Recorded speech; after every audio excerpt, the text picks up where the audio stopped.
welcome to another episode of the Action Podcast, episode 29, where this week we'll be reviewing The Woman King. Yes. This week. We also have God's Country, House of Darkness, Pearl, which is a prequel to X. Right. We have Speak No Evil on Amazon Shudder. Goodnightmommy. Goodnightmommy. Goodnitmommy. Good job, Paul. Read the script. Mm-hmm. And Which is also on Amazon. Yeah, Amazon Prime. Amazon Prime. And then Confessfletch. That's right. So quite a few new releases this week. Don't know who planned all these in theaters when there was nothing last week. But hey, that's not our job, I guess. But our job is to review. And so we'll get right into it. Our number one film, which also at this time of recording is the number one film in the box office with just under $20 million. Woman King. Pete, what are your thoughts on The Woman King? Woman King, I loved it. I think that this is an absolute must go see. I love the storyline. I love the character development. Viola Davis is extraordinary in this movie. Let's get that right. She gives you every range on the spectrum here, from that vicious killing warrior to the most sensitive, vulnerable, heartbroken mother. And that's all I'm going to say about it, because I don't want to mess up any spoils or anything like that. But you just get a range of emotions, and I thought every accenting character in this film just performed their roles to perfection. I thought Viola Davis pretty much kind of pulled the Tom Cruise card here, just by, I mean, she's not a young person, but what she did to transform herself physically is commendable. And then again, to also execute the physicality of the role is another, huge thing for her. Because again, it's not easy in your 30s and 40s, and she's not those ages, and so I am, and it's difficult. Yeah, and so that I thought that was just incredible on her part. So, and that she can act like nobody else. Like she dominates every time she performs. I was never worried about the acting. I was always worried about, is she going to be believable in this role? Like, is there gonna, like, I knew she has the acting chops, but not everybody has the physical chops. You know what I mean? You were hoping this is not going to be one of those, like some of those sports movies sometimes where they hire a very good actor, but he just has no athleticism, and right. They have to like shoot the hell out of it. No, this was literally a character that she did that if I was on a battlefield, which I would never be ever. Sorry, Dad, but I'm not a warrior at all. But if I was ever on a battlefield and she was standing across from me, I would set my sword down and say, look, just either let me go or just kill me, because there's no way I'm going to fight you, because you are a monster. Like, she is as tough as nails. I thought the girl, the young girl who played, I don't remember her name in the film, but she was phenomenal. I thought the Woman King's two sidekicks were awesome. I believe it's Thuso Mbedu, right? Sure. Nawi. Yeah, I mean the king was okay. The guy who played the king, he was okay, and then like the villains were okay. John Boyega, right? Yeah, I mean he was fine. I don't think he didn't elevate the role. He didn't do anything special to it. It was still fine. But then the two guys, I forget, where were they from? Were they French? Were they Spanish? What were they? They were French, no? French or Portuguese. French or Portuguese, yeah. Whoever they were, I thought that, I mean, I hated them every second of the movie, which means they did a good job. But man, the theater when I went was very mixed. There was white people, there's black people, and everybody was just cheering when the white people got theirs, like everybody, because it's just like just like one of those movies where I just hate myself afterwards. Like, we're like so stupid, but we got our up and comings and we got it, and I was so happy that the movie ended the way it did. Yeah, I mean, although I will say that, The Woman King, you know what I mean? Like, spoiler, so if you haven't seen it, just fast forward about 15 seconds. I didn't like the fact that it was like the very end of the movie where all of a sudden he's like, okay, I'm gonna make you the woman king. Like just all of Yeah. a sudden at the end, like almost like a throwaway, like, oh shoot, we're at the end of the movie. We gotta say the woman king or something. You know what I mean? Yeah, That would be my only critique. I agree. I think the title is probably not the best. I This got a cinema score A plus. Again, number one in the box office. I like this movie. There's a lot of things I liked about this movie. I think this movie had a lot of potential to Mm. it because I love the topic. I love historical, non-fiction slash fiction where, again, we're learning people's stories. I just think it fell short in the fact that again, it's not Braveheart. It's not some of these other sort of epic historical epics. I think it falls short on that level, I, right? I think that if they would have made it an epic, I think they could have pulled it off. Like I think the way the story was going, they Yeah, could have gotten into it a little bit more with some of the relationships and build some of the characters a little bit more. And if they actually made this movie an epic, I think I yeah, might be on board. yeah. I wouldn't be against it. I'm trying to think why it just didn't leave me with, wow, that was the greatest film I've ever seen. Again, there's on so Probably many. because the trailers really amplified it to be like this big giant war battled Yeah. Okay. heavy Okay. Yeah. Yeah. movie, and You there just was made me not. There right. was a few moments, and that's it. This is a story driven movie. Yeah, but I still think there could have been more action to it. And again, and with that, maybe even just improved on the pacing of it. I think again, those are just some of the things. Even one of a top line composer could have maybe taken it to another level. I don't think I like the score. I thought it was okay, but it wasn't. Again, like Braveheart with James Horner, right? Like James Horner really elevated the film. And so again, there's just little things where it's just like if they could have pushed a little bit more, it just I think would have taken the film into another level. But with that being said, I'm not saying don't go see it. I'm saying absolutely go see it. It's very entertaining. Definitely one of the better films that we've seen in a while. But like That's I said, true. it's just made me want more. And yeah, of course you're going to deal with budget sometimes. You're going to deal with all that stuff. But again, I Well, on just your by your points, I mean, I agree with you, and these are minor in terms of my point of view. Like these are minor, like I'm picking it apart kind of yeah. notes, but I left there feeling charged up. Like I was pumped, and that's a good sign when I'm leaving a movie theater. Like because I was happy at the end of it, I was excited. Um, it gave the impression like there was going to be a sequel to it, even though I can't even imagine what that sequel is going to be because it Yeah. would we all kind of know what happens and it's not pretty. So, but it did leave you with that sort of feeling where you're just like, all right, this is going to go and she's going to continue on. So, I mean, I thought it was great. Like, I agree with you. Definitely one of the better films that we've seen in quite some time. Yeah, I'm gonna go with good. I don't think it's great for the reasons I stated. Um, like I said, I don't think this is on the Top Gun. I don't think this is, to me, Top Gun is really the only great film we've seen this year. There's a lot of very good films, but Thor I'd put very good. Um, Oh, Thor was great. I'm trying to think what was. This is close to like the Northman, so I think it's good. It's good, very good. Just yeah, I wouldn't call it great. For the again, I No, just but think if you're looking for a good movie to go and see, I think it's yeah, worth the cost of admission to go see hundred this. percent, 100%, 100%. Like I said, uh, Unless you have the AMC pass, which means you can see this movie 3 times in one week.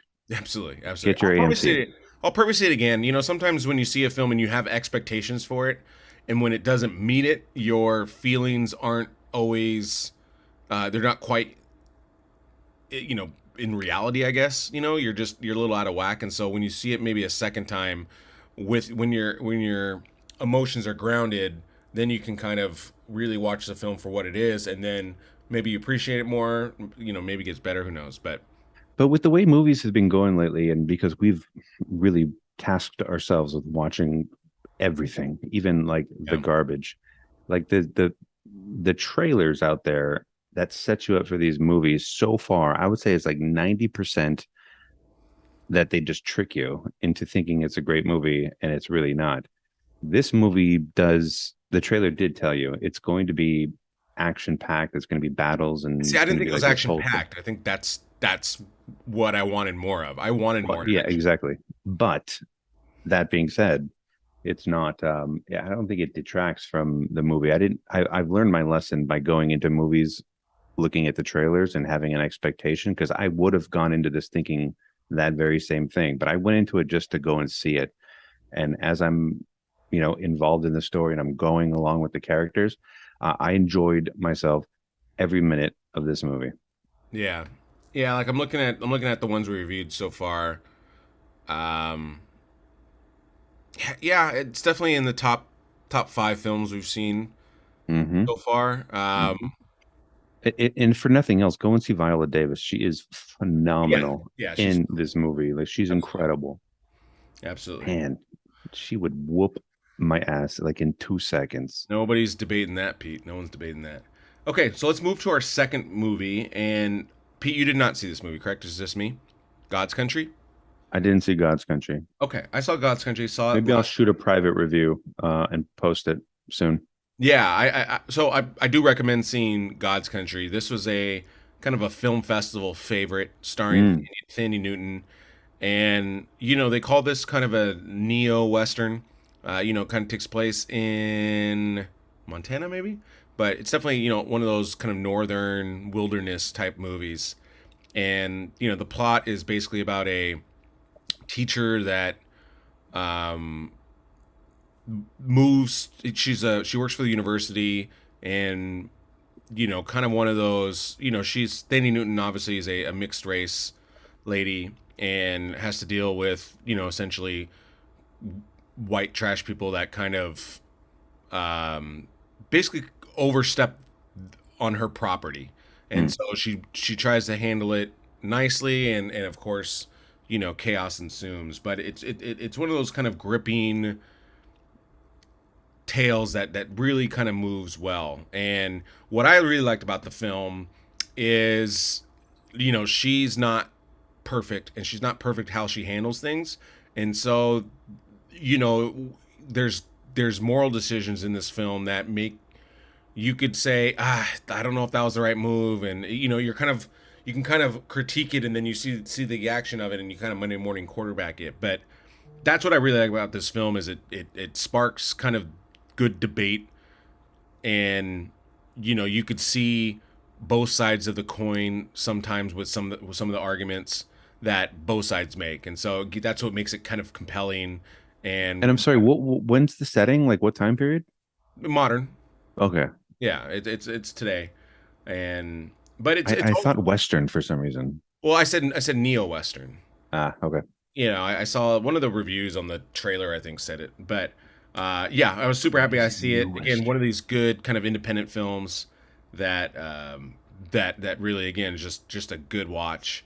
And so I recommend seeing that. Nice. So next film we have is House of Darkness, and I did not see this. So Pete, what are your thoughts on House of Darkness? Well, you did not miss out on a ton. This got a 4.9 rating out of 10 and I kind of get that a little bit. Directed by Neil Labute, Hmm. who directed The Wicker Man. This stars Kate Bosworth and Justin Long. And coming off of my Barbarian uh, watch, where I thought Justin Long really did well in a movie that I didn't really care for, I got excited about seeing him again. I don't know, he just makes me laugh. Yeah, This is a this was movie that, like, I don't know what's going on in Hollywood. Like, I get it that people want to do things differently and they want to kind of explore different ways of storytelling, but sometimes people just they just do stuff that it just doesn't make any sense to gain any sort of audience favor, like, at all. Like, this movie was literally 80 minutes of these two talking, starting in a car, and then they move into this castle where Kate Bosworth's character lives. And he's like, "Oh my God, I'm going to get laid." And she's like, "You are going to get laid, but I'm going to continuously ask you questions over and over and over again. Not the same question, but just like different questions." And to the point where he's just like, "Okay, like what are we doing?" And then all of a sudden, like her sister shows up and scares him, and then a third one pops up at the very end, and then like literally in the last 5 minutes it's like, oh, they're vampires, and then they kill him and then fade to black. So it was literally like 80 minutes of them talking about nothing, like nothing. It didn't even have to do with like the story. It had nothing to do with vampires, had nothing to do with, it was just, it was just an awkward conversation between Justin Long, who plays an awkward character perfectly, so he did his job, and Kate Bosworth playing like the seductive sort of girl. And man, it was terrible. That I, I sounds. don't I don't recommend seeing it at all.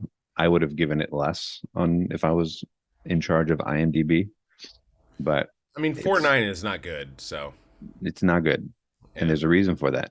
I mean, just I mean, they could have done this. They could have cut the chatter by three quarters. They could have talked for the first 20 minutes and set up everything they needed to set up. And then they get into the vampire stuff and then turned it into something, worthwhile of the genre. But the only vampire stuff happened like literally with like 35 seconds left in the movie. And it was yeah, just a big waste of time. yeah. All right. Well, let's move on. Yeah. Obviously this doesn't deserve a lot of time. So let's move on to the next one, which is Yep. Pearl. And again, Pearl is the prequel to X, and this stars Mia Goth. And Right. I really liked X, so I was looking forward to seeing this. And this is actually pretty highly rated. Critics really enjoyed it as well. I think there's aspects of this film that I do like, but I just thought the pacing of this movie was really slow, Mm. and especially for a film like this, I liked I liked the concept. I liked the idea of it, but again, I just thought the execution of it was a little lackluster. Again, the pacing, it was just like, what is this story about? Like, goodness sakes. And, it takes place like in 1918, which is cool, Midwestern. Pandemic. Yeah. Yeah. They're dealing They're, with, they're dealing with their own pandemic. We're dealing with a yeah. pandemic. So a lot of cool elements to this film. She goes to see like silent films and stuff like that. So there's really cool elements to it. But again, I just thought the pacing was really, really, really poor. I thought overall, and it just could have been more. And And so she's really good. Um, Mia yeah, Goth. and she's She definitely she co-wrote it, co-produced it. yeah.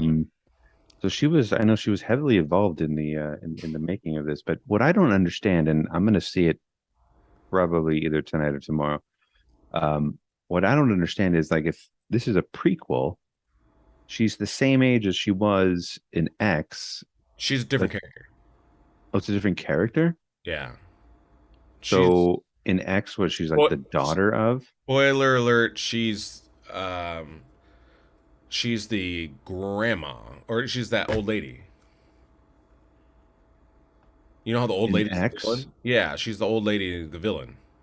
Oh, well, thank you so much for ruining it for me. It's not. It's not a. It says it in like the description. Oh, That's not a surprise. okay. Because Yeah. I was like, what? But she's the same age, 1918, 1970. Like, how Yeah. did that Yeah. happen? Yeah. No. All right, good. It's not a spoiler alert. Like I said, it took me a while. I was like, I thought this was a. I was like, how is this related to X again? Because, uh, again, I'll say the spoiler alert. There's so much before anything like kind of gory happens.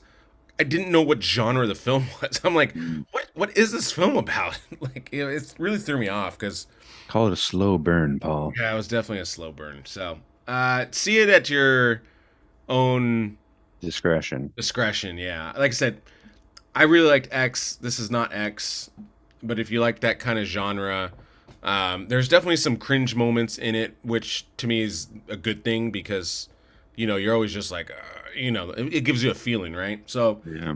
there's a few of those moments in it. I just wish there was a little bit more. And yeah, I would have worked on the story a little bit more. So, with that being said, let's move on to Speak No Evil, which is on Amazon Shutter. Yeah, we're not going to slow burn through these ones. We'll just burn through them really quickly. Yeah. Um, Speaking of slow burn, Speak No Evil is one of those.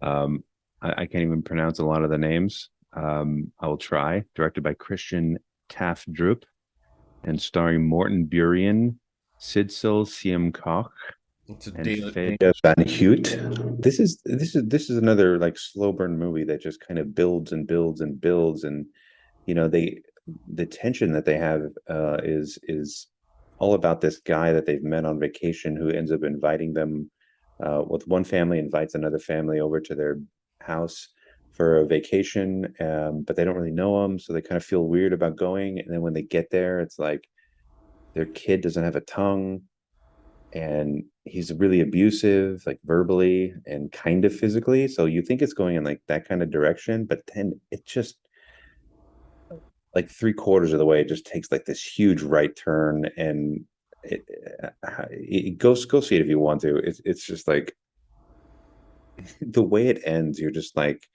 what the fuck did I just watch? And this goes back to my earlier statement about like I don't understand storytelling in Hollywood sometimes, Yeah. like especially nowadays. Like this movie could have been incredible. Like it was really set up perfectly to be something incredible, and they just went way off the rails because they wanted to be different and whatever.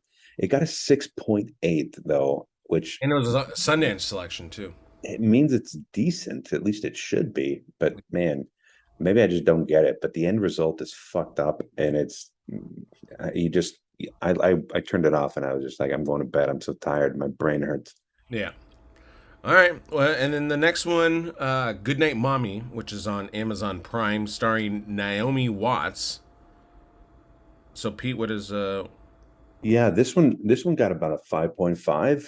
So, and again, the trailers look promising. it's a remake Um, of a 2014 Austrian film. Yeah, so these twin boys get dropped off at their mom's house, and they haven't seen the mom in forever. And she comes out, and her whole face and head is wrapped in bandages from like a surgery. And so a couple minutes in, the kids are like, I don't really think that this is our mom, right? And so it starts this whole kind of thing where they're trying to figure out, is this really the mom? Is this some sort of a creature or an alien who is like trying to like do something horrible to them? But it's very subtle. You know what I mean? There's nothing like Yeah. exciting going on. Halfway through, she ends up taking off the bandages after the kids like run away, and when they return, she's Naomi Watts now. And then she wakes up and she's tied to the bed, and the kids are like, you're never leaving, and now we're going to get out of here because you're not really our mother. And it basically turns out to the one twin who actually cares about the mom and thinks that this actually is the mom, because she's pleading, please, I'm your mother. I'm telling you, I'm your mother. The twin brother messed with the other twin brother, saying that it's not really the mom. The mom's really dead, and this woman's trying to kill us. Meanwhile, it's actually the mom, but they fucked her up this whole time. I mean, it's an interesting watch, but I it might, is a I little might check that slow. out. Yeah. It's a little slow, but I mean, there are those cringe moments where, like if you watch somebody with a hangnail and they just slowly start pulling it, you know what I mean? And all the sound effects like from sound design that they put into the to that moment, it's so bad. It's decent. It's fine if you want to watch something on Prime one night. But if it was in the theaters, I would say don't go see it. Wait until it comes out on Amazon. Awesome. Well, it is on Amazon, Pete. So. Yes, but I'm saying if it was in theaters, just wait until it's Oh, you're streaming. right. I see what you're saying. I see what you're saying. Okay, great. And then last, uh, Confess Fletch.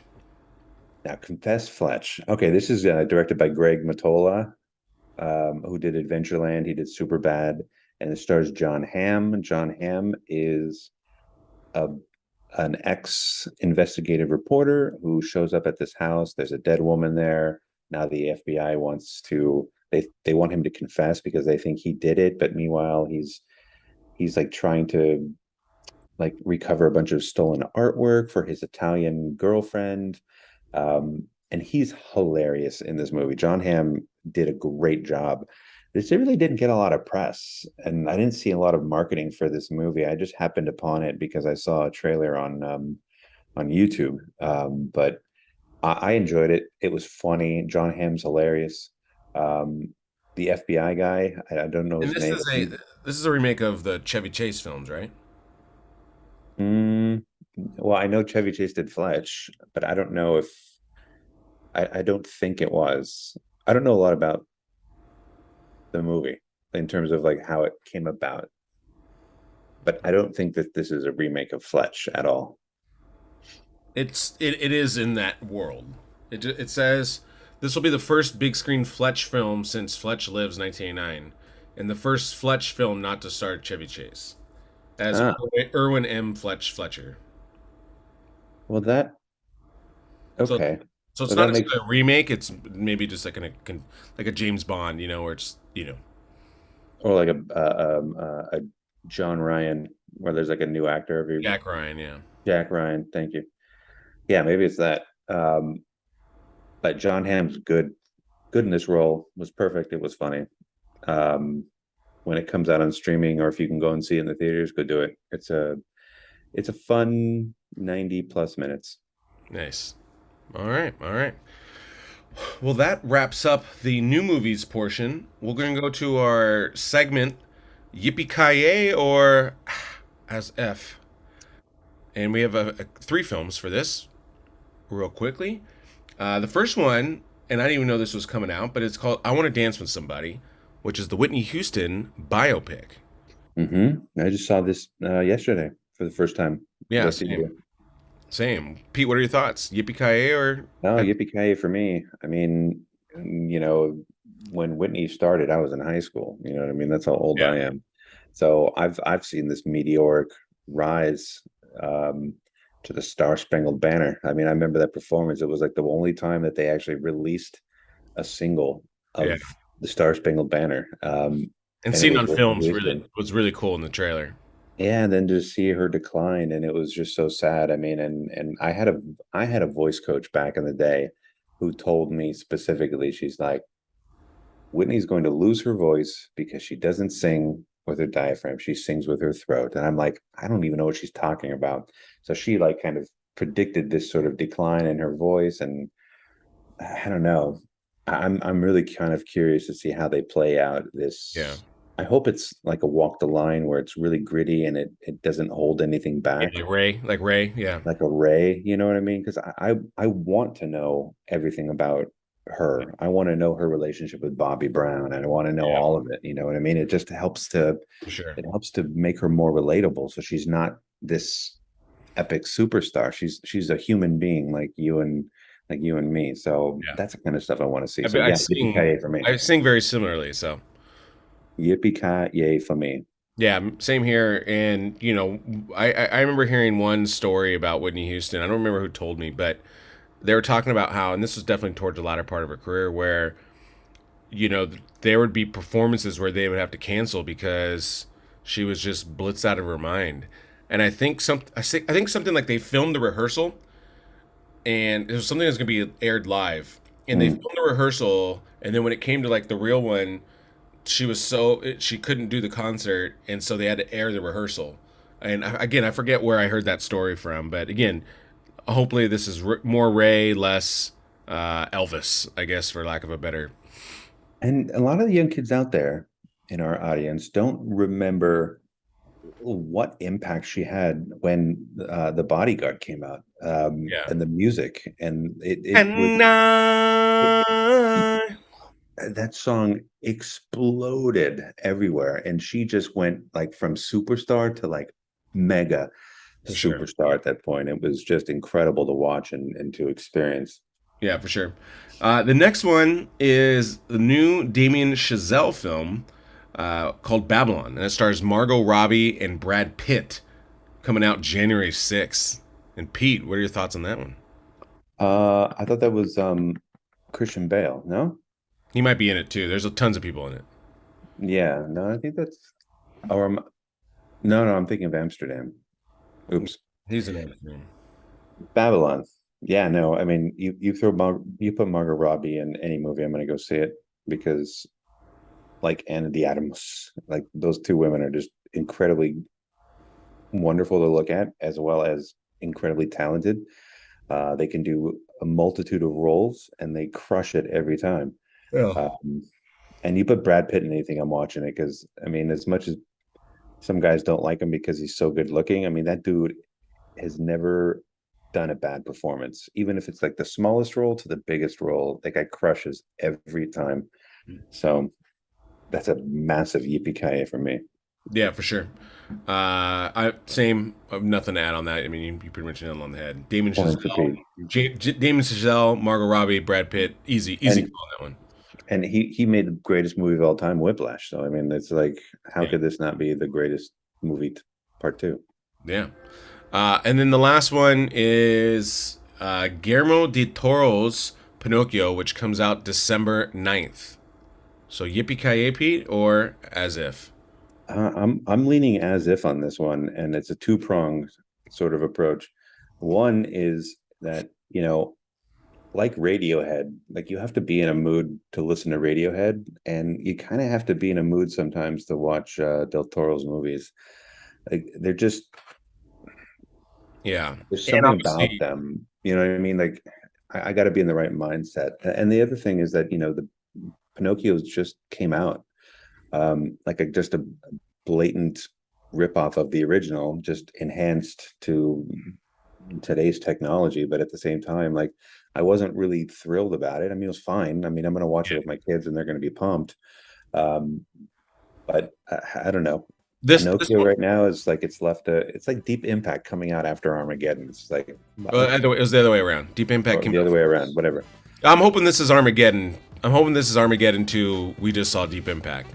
Well, And I so, hope he does something different, like they should have done well, with Disney. he's going. This should be based off of more of the original, and so like you're saying, I'm hoping this is more dark than this last Disney version. Again, I just thought this Disney version really stripped down the essence of Pinocchio and just took out the essence of it. So I'm with you. I'm not like super excited to see it, but at the same time, I'm hoping that Guillermo del Toro does what he does best, which is darker and a really good visual and great score. So the next two films that we have are Hocus Pocus and Goonies coming up after that, because Hocus Pocus 2 will be coming out on Disney Plus. So with that being said, make sure you subscribe and like, and make sure you follow us as always. So with that, that's a cut. Thanks, guys.